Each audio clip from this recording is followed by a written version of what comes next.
that cinnamon, or use some of that flour.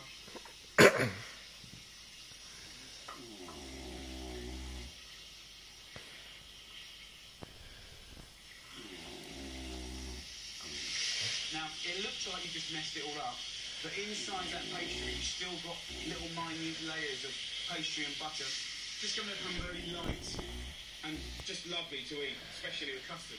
So that goes straight in an oven. Now listen, I want to have a little look at this chicken. Just turn that over. Look at that, beautiful colour. That's what we want. That's what I wanted to achieve. Beautiful.